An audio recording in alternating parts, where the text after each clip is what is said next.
Well, I think this is the most important question. If we can observe or we have to treat. Really, we know that in spite of high success of local treatment, metastatic disease of choroidal melanoma is in up to 50% at 15 years. And the prognosis of the uveal melanoma depends on the clinical factors, as the age, the location, the thickness, diameter, configuration, extraocular extension. Mathematically, it has been estimated that 1 in 8,845 choroidal nevi will grow into melanoma, but not all the nevus have the same risk. The prevalence of choroidal nevus is quite high in the adult population, about 40 years, about 4.7%, but is very dependent of age, sex, and race. In Singapore, it's a less incidence, 1.5%, and ranges to 4.7% in the NAN study that only studied the posterior area. If you study anterior fundus, probably the incidence of nevus is about 20–25% of the cases. And RPE detachment is observed in 10% of the nevus, and non-pigmented allo in 5% of the cases, and this is a favorable sign. And to treat and not to treat is not an easy decision, mainly if the tumor is in the macular area, because the treatment implies an important decrease of visual acuity. By the other hand, if not treated, the growing of the tumor will need more aggressive therapy with irradiation or enucleation, and mainly in tumor near the optic disc. Really, the new imaging technology, the OCT, the fundus autofluorescence, and the OCTA have been incorporated into evaluation routine and are very helpful in the differential diagnosis between nevus and melanoma. But the OCT in small lesions is more precise probably than B-scan to evaluate the thickness and the clinical parameters. But really, the estimation of the thickness with both techniques is very different. With the OCT, there is a 55% of reduction. The median nevus thickness with the OCT is 625 microns, compared with the ultrasound 1,500 microns.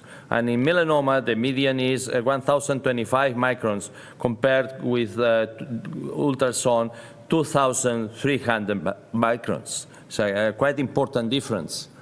And we have seen all these mnemonic roles from the Childs family, but they developed the differentiation between the OCT and between nevus and melanoma. And the shagness of the photoreceptors was clearly in favor of small melanoma and was statistically significant, as was the loss of the ELM, the loss of the ellipsoid layer, and the irregularity of the IPL. And this is the shagness of the photoreceptors that they describe that is very typical of the melanoma. Really, there are some differential macular features on OCT angiography in eyes with choroidal nevus and melanoma, but they are related with the vascularization. As Professor Medina told us, that melanoma shows an increase of central macular thickness and enlarged fast and reduce choriocapillaris vascular density, particularly related to increasing the tumor of the thickness, that we can see. This is the mnemonic that has been observed, and really the rate of possibility of nevus to grow into melanoma is very important if we can have some of these risk factors that Carol Shields and co-workers described. This is a typical case of benign nevus with small thickness, with drusen in the surface. Really, in this case, the best is observation, mainly because the tumor is in the macular area. Or this other case that really has some subretinal fluid, some drusen, but the thickness is very small, and we will observe the case. Or this other case that is out of the temporal vascular arcades with a lot of drusen. This is an old nevus, and we can observe the nevus. But there are other cases with more changes in the fluorescein and geography in the autofluorescence, like this one, but in this case we observe also. And this is a curious case because in the observation of Shields and co-workers, the presence of cystic spaces into the retina signified that this was more prone to be a melanoma. But we have some this fibrotic tissue over the nevus. Seems that it is a quite chronic case. And really, we treated this case with anti-VEGF and photodynamic therapy. And after a lot of years, we have a very good evolution with 20/20 visual acuity. It's small remnants of cystic spaces, but the visual acuity improved. In the autofluorescence, we can see this was due to the subretinal fluid coming in this place. And this is another case of a 1.82 millimeters of thickness. And this case was a nevus, but the nevus can have some complications and decrease the visual acuity of the patient. We may observe that these nevus developed these cystic spaces with a lipid exudation into the macular area. We treated with PDT, but at the end, the visual acuity was quite low, 200, in spite of all the treatments in 2016. This is another nevus with subretinal fluid that was treated with PDT with a better evolution. Really, the visual acuity after the PDT treatment evolved to 20/30. We know that the nevus may have subretinal neovascularization. Like this case, we may observe this bleeding in the area of the nevus, and we may observe here the subretinal membrane, which is clear demarcated in the fluorescein angiography. Or this other case that is a nevus that had subretinal fluid and developed a neovascularization in the area of the subretinal fluid near the macular area with a very important decrease of the visual acuity. But what to do in those cases that have 4 risk factors? The risk of transforming to melanoma is really very high. In spite of the thickness of the tumor is not very important, but in this case we had symptoms, we have orange pigment, we have the proximity of the optic nerves, and we have some changes in the photoreceptors. And really, in those cases, we have to treat the tumor, even if we know that the visual acuity will decrease. And this was treated, and we may observe the decrease of the thickness of the tumor and the changes induced by the brachytherapy and decrease of the visual acuity. But the evolution was good. And this is another case that initially we treated as nevus. The thickness was 2.62 millimeters. We may observe in the autofluorescence the presence of subretinal fluid. And we observed this area that was a little different at the top of the nevus. But really, in 18 months, these nevus grow, and the final growth was about 4.56 millimeters in thickness, and we needed to perform brachytherapy with ruthenium. And this is the final appearance with the follow-up 2016, 2017. It's okay, but the visual acuity really is very low because of the treatment. Or this other case with a lot of risk factors, 4 risk factors, more than 50% of risk of developing a melanoma. And really the thickness was about 3 millimeters we treated. And this is after the treatment. And in this case, the visual acuity did not decrease so much than in the other cases. We have 20/60 visual acuity. Really, we have heard from previous speakers that transpupillary thermotherapy is a quite dangerous treatment, and we have some cases of this. Really, this patient was treated in 2009 with this appearance of nevus with 20/40 visual acuity with transpupillary thermotherapy, and the tumor worked well some years, but after some years we follow the patient, and in 1 year after the follow-up, he developed this kind of infiltration of the optic disc, the growing of the tumor, and we had to perform the enucleation. And what about the giant nevus? We know that they are tumors with a basal diameter more than 10 millimeters and a count of 8% of the choroidal nevus.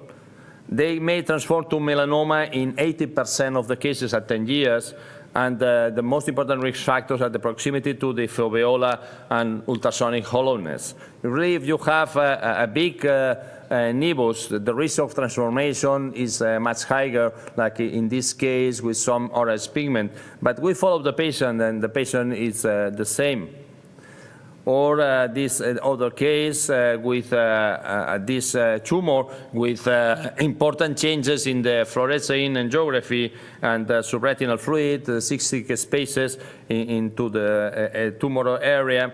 But we treated with photodynamic therapy, and we had some subretinal fluid. The thickness was 1.68 millimeters, and we repeated the photodynamic therapy, and at the end the subretinal fluid disappeared, and at 2016 the evolution is really good. We can follow these patients, and if they grow, we can treat them. But there are other cases that it's very clear that we have to treat, like in this case with 5 millimeters of thickness, we have to perform brachytherapy, even if we know that the visual acuity will decrease, or this other case with these enormous cystic changes in the area over the tumoral area that has been treated with brachytherapy with very good result. Really, we will observe the tumor that is less than 2 millimeters with surface drusen, absence of orange pigment or subretinal fluid and symptoms, remote from the optic disc, and evidence on ultrasonography. These tumors can be followed until growth of tumor is clearly documented. Or a small lesion near the fovea in an eye with a good vision, or the presence of the tumor in the only useful eye, or an old patient with a poor general health. But the factors predictive of growth are very important. We know that the risk without risk factor is 4% and increases to 56% with 5 risk factors. And the most important factors are if the thickness is more than 2 millimeters, the tumor has symptoms, the margin is touching the disc, this will be malignant in a lot percentage of the cases, and we have to treat the patient. The relative risk for growth changes from 1.4 with 1 risk factor to 20.1 with 5 risk factors. And probably biopsy, as Professor Pelayes explained us, is the only way in a clear case despite of all the tests, and if the patient asks for. But thickness probably is one of the most important parameters. We know from the Hausburger publication that in the range of 1.5 to 2 millimeters, we have 125 nevus for every melanoma.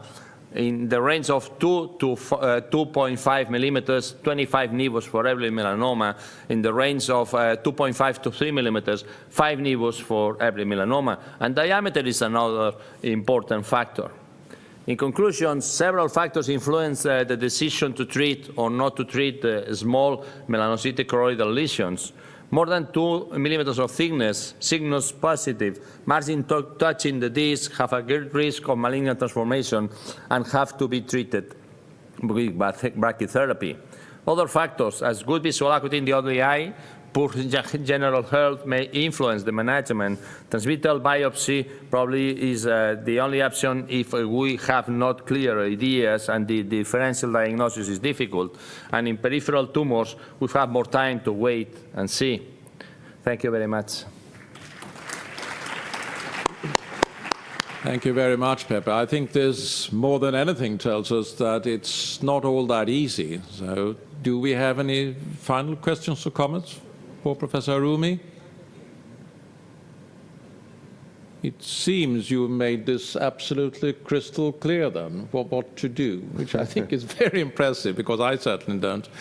I hope you enjoyed this session. We thought we'd do something that would not just be ocular oncology, but translate to whatever you're doing as retina specialist or general ophthalmologist. So by this, I would like to thank the speakers and the audience, and this session is now concluded. Thank you. Stefan, take here.